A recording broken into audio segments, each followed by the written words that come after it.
Muy buenas noches, amados hermanos, bienvenidos, bienvenida familia a este nuevo devocional, la última lección de nuestra serie Familias Maravillosas, no nuestro único o nuestro último devocional, vamos a tener muchísimos más que ojalá los tengamos hasta que el Señor venga, de hecho, pero sí debe ser nuestra última sesión de esta serie Familias Maravillosas, una serie que ha sido maravillosa porque a través de la Biblia hemos considerado el papel de cada miembro de la familia y hoy la lección ve el conjunto. Un hogar cristiano engrandece a una nación. Este título se basa en un texto bíblico que pondremos a continuación. Vamos a ver otra vez dónde nos ubicamos por aquí. Permítanme ubicarme allí para evitar interrupciones. Allí.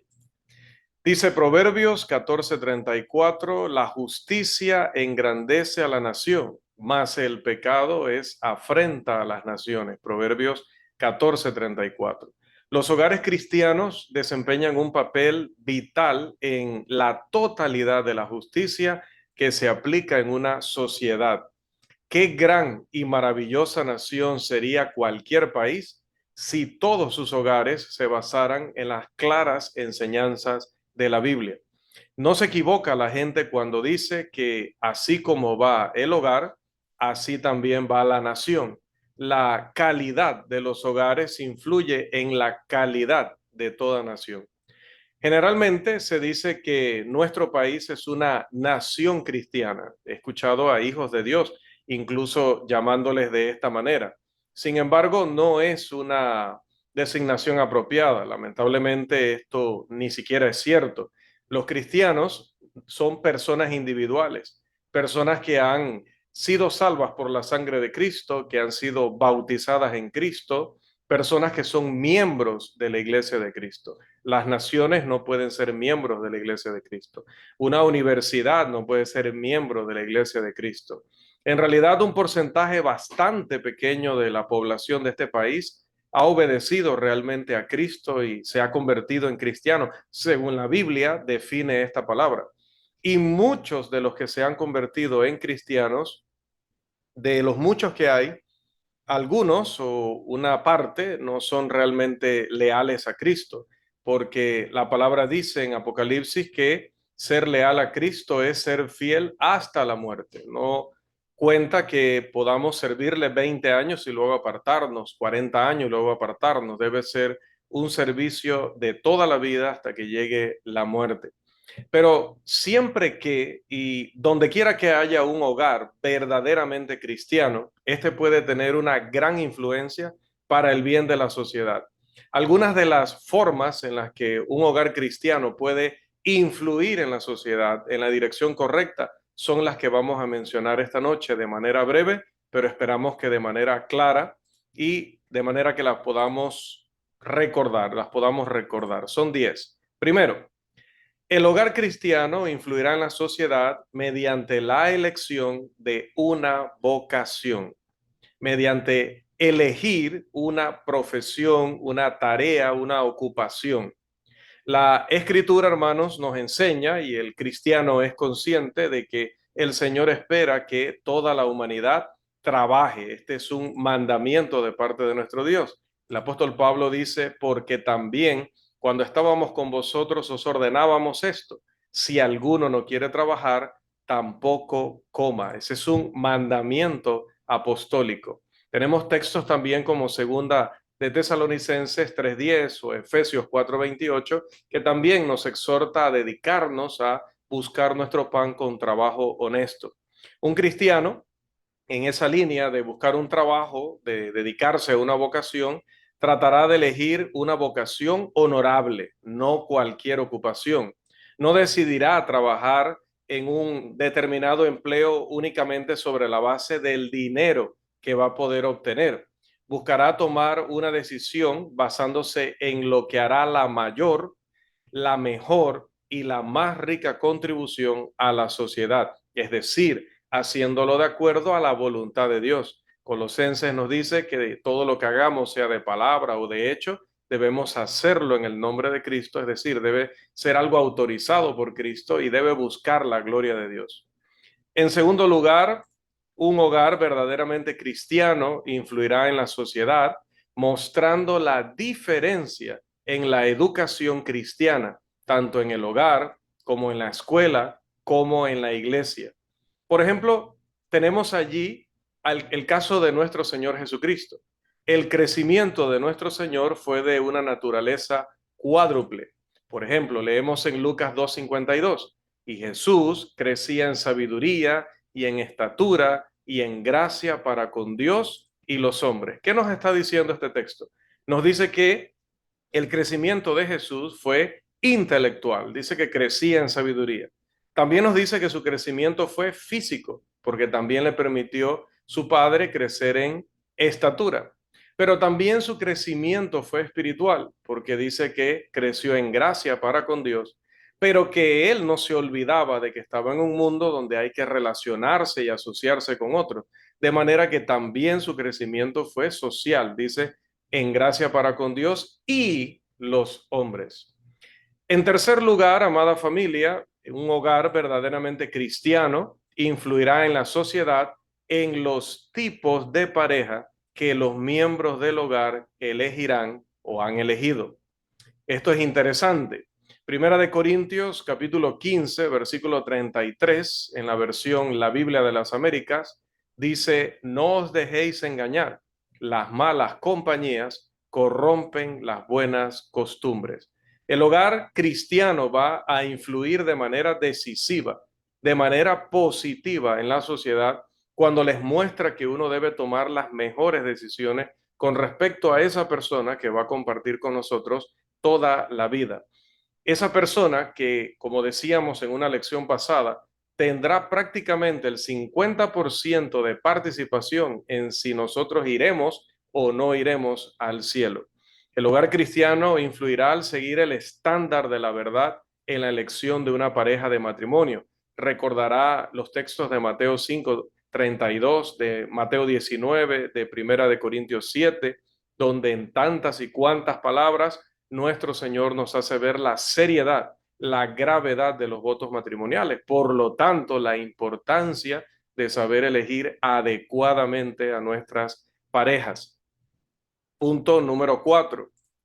El hogar cristiano, el verdadero hogar cristiano, influirá en la sociedad por el hecho de que todo se hace en él, o sea, en ese hogar, para complacer a Cristo. Si vamos a la segunda carta a los Corintios, el capítulo 5 y el versículo 9, la escritura dice: por tanto procuramos también, o ausentes o presentes, serle agradables. Los cristianos son conscientes de que no hay terreno intermedio en el servicio del Señor. No podemos quedarnos en un terreno neutral, no podemos decir, bueno, yo ni voy aquí ni voy allá, yo me quedo quieto en este lugar. No, porque Jesús dice que el que no recoge con él desparrama. No hay terreno intermedio. Mateo 12:30, Mateo 6:24, ambos enseñan que nosotros debemos tomar una decisión o a favor de Jesús o en contra de Jesús. Pero en un hogar cristiano se ha decidido complacer a Jesús, y esto debe tener un impacto positivo, contundente en la mente de las personas que nos rodean, por lo tanto, en la sociedad, porque mientras más hogares cristianos estén viviendo de esa manera, complaciendo a Cristo, siempre poniendo a Cristo por delante. Esto no lo hago no porque me lo diga el predicador, no porque me lo exijan en mi iglesia. Generalmente el mundo usa ese lenguaje. Ah, es que te lo prohíben en tu iglesia. Ah, es que eso no te lo deja hacer el pastor. No, no, disculpa, es que yo voy a complacer a Cristo. ¿Sí? Sea que el predicador me lo diga o no me lo diga, Cristo lo dice. Y por eso lo hago o por eso no lo hago. Número 5. El hogar cristiano influirá a la sociedad o puede cambiar las actitudes y las acciones de la sociedad por el hecho de que las personas con las cuales nos relacionamos pueden ver una diferencia en nuestra conducta. Vivimos en un mundo de cambio. Cambiamos marcas de productos si encontramos una mejor, ¿no? Bueno, si nuestros vecinos y otros amigos pueden ver que hay una diferencia en el estilo de vida que llevamos como cristianos, que somos capaces de enfrentar nuestros problemas y superarlos en Cristo, entonces comenzarán a notar que verdaderamente hemos estado con Jesús. Y esta expresión la tomo prestada de un pasaje de la Escritura que se encuentra en Hechos, capítulo 4, versículo 13. Este pasaje dice: entonces viendo el denuedo, es decir, el valor, la osadía de Pedro y de Juan, y sabiendo que eran hombres sin letras y del vulgo, se maravillaban y les reconocían que habían estado con Jesús. Esto mismo dicen de nosotros cuando nos escuchan hablar, cuando nos ven vestirnos, cuando nos ven conducirnos, cuando ven cómo criamos a nuestros hijos, cuando ven cómo tratamos a nuestra pareja. El lema "un mundo mejor comienza conmigo" es digno de ponerse en práctica. Si Cristo es el Señor de nuestras vidas, el mundo verá una diferencia. Así como el fruto del árbol no está oculto, dice el Señor, así el carácter del cristiano no está oculto a los que están a su alrededor. Mateo 5, 14 al 16.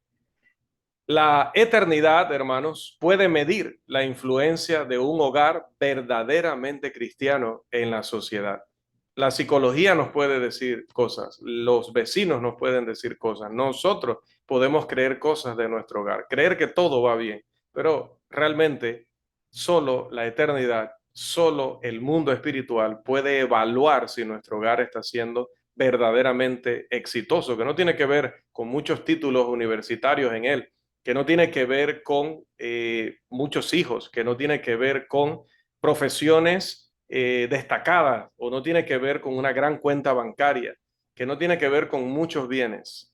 El mundo espiritual, la eternidad va a evaluar de acuerdo al estándar de Dios. Cuando el mundo vea que en nuestro hogar hay una conducta diferente, sabrá que hay algo diferente que nos guía a nosotros. Punto número 6. El hogar cristiano puede influir en la sociedad al mostrar al mundo que el carácter tiene un gran valor.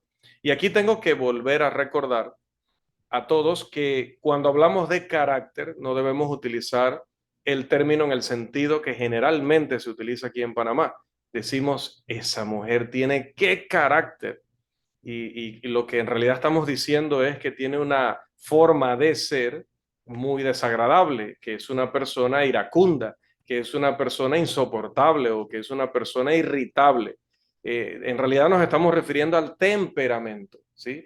Tiene un fuerte temperamento, tiene un mal temperamento, pero no carácter. Carácter es una cosa muy superior. Carácter es lo que nosotros hemos formado en nuestro ser de acuerdo a lo que vamos aprendiendo que es bueno y que es malo, de acuerdo a la sabiduría que vamos desarrollando a medida que vamos absorbiendo conocimiento. Entonces formamos un carácter y ese carácter hace imposible que robemos. Podemos ver la cartera de nuestra madre allí abierta y dinero allí y jamás vamos a meter nuestra mano y tomarlo porque nuestro carácter, lo que hemos formado sobre nuestra conducta y manera de ser, se mantiene firme ante eso. Vamos a tener frente a nosotros oportunidades de hacer cosas y vamos a decir no. Y siempre vamos a defender lo correcto. Vamos a actuar según el amor. El amor no se goza de la injusticia, mas se goza de la verdad. Esto tiene un gran valor, hermanos. El cristiano debería esforzarse para lograr, en la medida de lo posible, la perfección del carácter. Pablo lo va a decir de esta manera en Filipenses 4:8. Por lo demás, hermanos, todo lo que es verdadero, todo lo honesto, todo lo justo, todo lo puro, todo lo amable, todo lo que es de buen nombre, si hay virtud alguna, si algo digno de alabanza, en esto pensad. Número 7. El hogar cristiano influirá en la sociedad a través de la honestidad. La sociedad va a depositar su confianza en el hombre que es meticulosamente honesto. Cuando alguien dice la verdad, tiene pocos motivos para tener que estar recordando constantemente lo que dijo en una ocasión u otra. El mentiroso no. El mentiroso debe tener una memoria de computadora porque necesita que cuando alguien le mencione algo en lo que él mintió, debe mantener la coartada, debe mantener la versión que dijo alguna vez. El hombre veraz, en cambio, goza de la confianza de la sociedad. Y aquí recuerdo una frase que aprendí por allí en una serie de televisión. Siempre se puede aprender algo sano y bueno, incluso en el entretenimiento.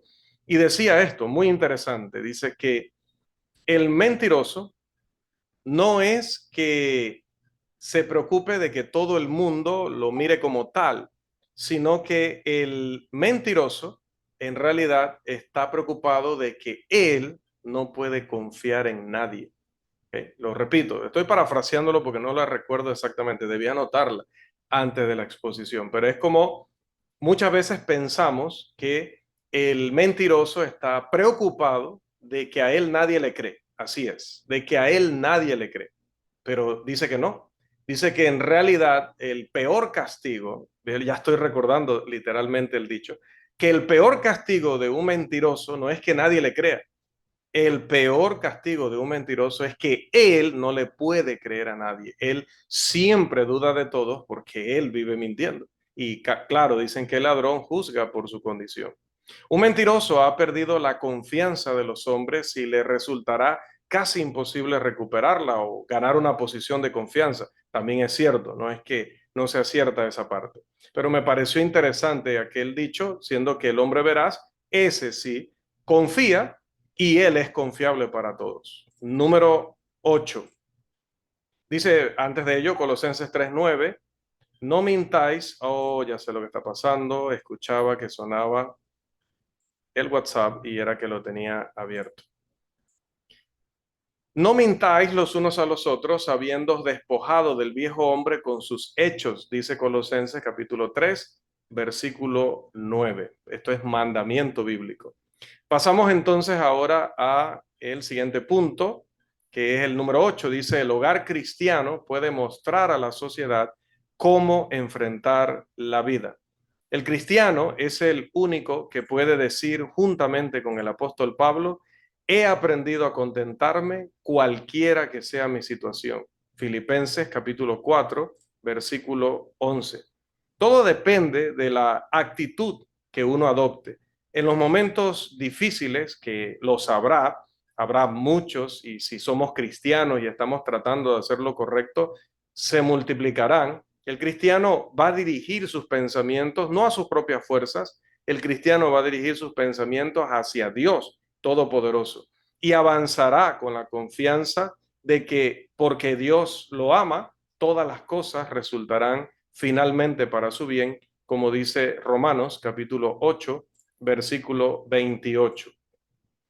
Número 9. El cristiano influirá en la sociedad al poner su corazón en el cumplimiento de su deber. O como lo diría el sabio en el Antiguo Testamento, el fin de todo el discurso oído es este: teme a Dios y guarda sus mandamientos, porque esto es el todo del hombre. Porque Dios traerá toda obra a juicio, juntamente con toda cosa encubierta, sea buena o sea mala. Teme a Dios y guarda sus mandamientos. El cristiano que se ha criado en un hogar verdaderamente cristiano, que ha desarrollado una familia con un sentir, con una actitud igual a la de Cristo, va a aceptar con gusto la oportunidad de cumplir con su deber, como era para Cristo. Dice que por el gozo puesto delante de él soportó la cruz. Y en el proceso va a disfrutar libremente y sin miedo de todo lo bueno y hermoso que llegue a su vida, como leímos en Filipenses 4:8 y puede leer también el 9. Sorprende al mundo cómo el cristiano es capaz de ver la vida como algo tan valioso y lleno de gozo, de alegría. Leíamos hoy en como un devocional que hicimos temprano hoy en la congregación, que debemos regocijarnos, pero nos indica cuándo. Dice, regocijaos en el Señor siempre. Y esto le sorprende al mundano. Él no puede entender esto y le causa curiosidad, ojalá tanta, para que venga y aprenda, conozca el por qué pensamos así. Especialmente le sorprende cómo estamos dispuestos a perseverar y soportar dificultades para poder, como dice el texto de 1 Timoteo 6:19, echar mano de la vida eterna. Número 10 y final. El hogar cristiano puede influir correctamente en la sociedad al influir correctamente en los hijos que están en ese hogar. Debemos enseñarle a nuestros hijos el valor de la vida. Debemos animarlos a ser buenos. La vida piadosa, es decir, la vida según Dios, la vida que cumple los requisitos de la ley de Dios, es la manera de vivir la vida más deseable, la vida intrínsecamente más valiosa a largo plazo y más teniendo en cuenta el juicio inevitable que vendrá. La bondad consiste en hacer la voluntad del Señor y podría describirse como aquello que uno desearía hacer, sea en 60 años, en 60 días, en 60 minutos, 60 segundos, según el tiempo que tome madurar la acción. Gálatas 6, versículos 7 y 8 dice que todo lo que sembremos lo vamos a cosechar y que si sembramos para el Espíritu, del Espíritu vamos a cosechar solamente lo bueno y lo espiritual. Para poder ser verdaderamente buenos, debemos aprender la verdad y seguirla, no seguir nuestros propios impulsos. Los impulsos generalmente son engañosos. Lo que promete un placer intenso se vuelve insípido cuando lo probamos y va seguido de un arrepentimiento o un remordimiento duradero. Deberíamos preguntarnos acerca de cada línea de conducta propuesta, ¿qué valdrá en el recuerdo? Si hago esto, ese recuerdo me será de alegría o me será de dolor, me será de gloria o me será de vergüenza. Es imperativo para una vida feliz, una vida verdaderamente plena y feliz, vivir de tal manera que los años sean agradables al recordarlos. Porque después de todo, debemos convivir con nosotros mismos tanto en el tiempo como también en la eternidad, como dice ese mismo texto de Eclesiastés capítulo 12, los versículos 13 y 14. Recordemos que debemos enseñarle esto a nuestros hijos recordando las palabras del apóstol Pablo en primer lugar, allá en Efesios 6:4, un texto que hemos estado repitiendo y repitiendo y repitiendo casi que en cada lección para que quede allí grabado en nuestro subconsciente y sea natural en el día a día aplicarlo. Dice, y vosotros padres no provoquéis a ira a vuestros hijos, sino criadlos en disciplina y amonestación del Señor. Los cristianos tienen la responsabilidad de enseñar a sus hijos la verdad para que las generaciones venideras tengan la oportunidad de conocer y obedecer la voluntad de Dios. No solo tenemos una responsabilidad ahorita, en el presente, sino también hacia el futuro. Como dice el salmista, Salmo 78, versos 6 y 7, para que lo sepa la generación venidera y los hijos que nacerán y los que se levantarán lo cuenten a sus hijos, a fin de que pongan en Dios su confianza y no se olviden de las obras de Dios, que guarden sus mandamientos. El mismo principio se establece en la segunda carta a Timoteo, capítulo 2, versículo 2. Lo que has oído de mí ante muchos testigos, esto encarga a hombres fieles que sean idóneos también para enseñar a otros. Que Dios nos ayude a ser fieles a nuestra responsabilidad. Y en conclusión, lo más grande que puede hacerse en esta tierra es que un ser humano crea en, ame y someta su vida a Jesucristo, el Hijo de Dios. Cuando un hombre y una mujer cristianos verdaderamente fieles se casan y establecen un hogar cristiano, se crea algo que tiene más valor para la nación en la que viven que el oro, la plata, los diamantes, los ejércitos, etcétera, etcétera, que existen en toda la tierra. Oremos para que los hombres puedan ver este gran valor de los hogares cristianos y que todos sean persuadidos para establecer y mantener un hogar cristiano, es decir, una familia maravillosa. Que el Señor les siga bendiciendo.